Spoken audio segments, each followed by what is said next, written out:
What is going on, everyone? My name is Jared Haas, and welcome to the best seat of the track. This weekend, we are dueling in the desert, and joining us today is Frontstretch's managing editor, Kevin Rutherford. Kevin, it is a pleasure to have you on the show, and I want to do a little bit Hey, of a recap last weekend with Las Vegas. We saw strategy take effect where Alex Bowman won the race on two tires.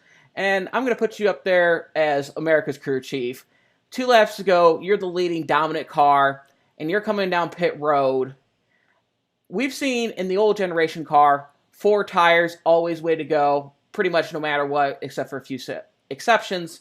But now, especially these newer tracks, it's showing the prevalence of track position more than tires. What are you taking as the lead car? here at Phoenix this weekend, I think it's really tough to tell, but I would probably go with four tires.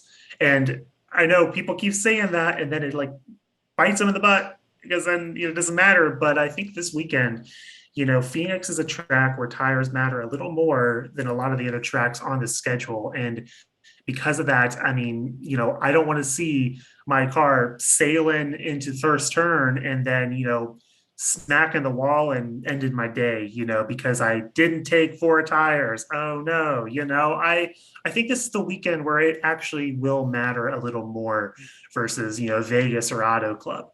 But as you pointed out, as we've seen a couple times this year, it hasn't mattered. So who knows? It's so hard to tell because this is a new car and we're all still kind of learning it. So it's such a crapshoot. But I think I would go with four tires and see if it sticks this time.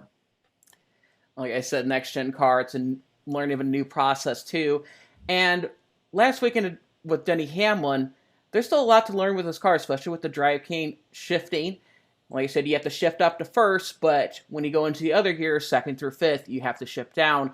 And that caused the problems for Hamlin to not finish at Las Vegas last weekend.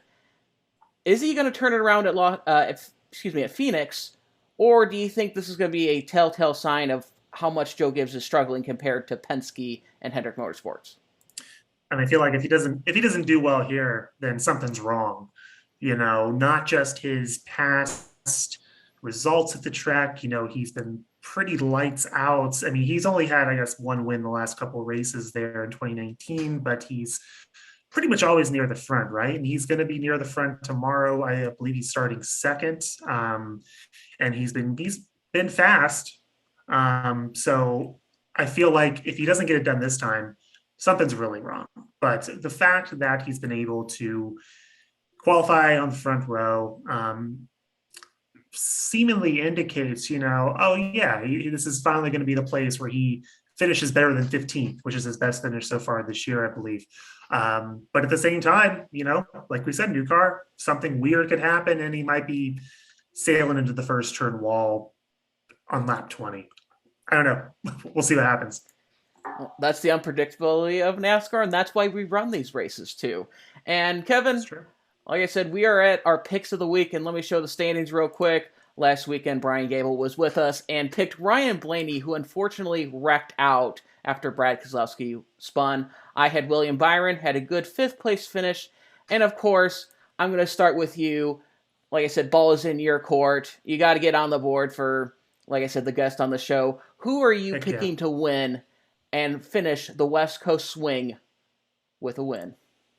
You know what? I'm going to harken back to a thing I wrote on the site a couple weeks ago, where people were saying, Austin Cindric, is this the guy that's going to be, one of the greatest Cup Rookie of the Year contenders pretty much ever? And I said back then, I don't know. I don't think he's necessarily the guy. I mean, Daytona was cool, and it was awesome to see him get that win, but I don't know if he's necessarily going to be one of the greatest. And I still don't know about that, but I'm going to very much, say the opposite of what I've been saying because I think he probably will win this weekend. He was fast in practice and in qualifying, and this is a track he's won at on the Xfinity level. And I feel like that's boding well, given the fact, again, the win last year, runner up last year at Xfinity, and the fact that he's been so fast this weekend.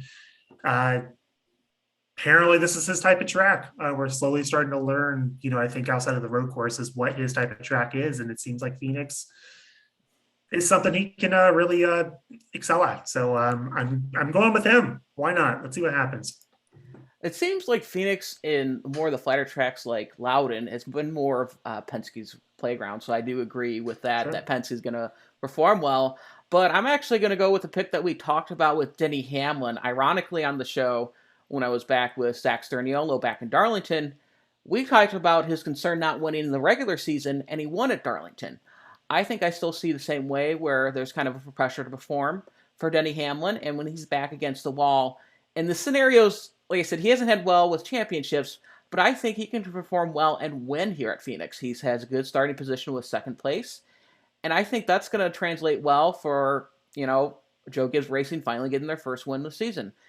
Kevin, it was great to have you on here, and from everyone here on Frontstretch.com, please enjoy the race weekend.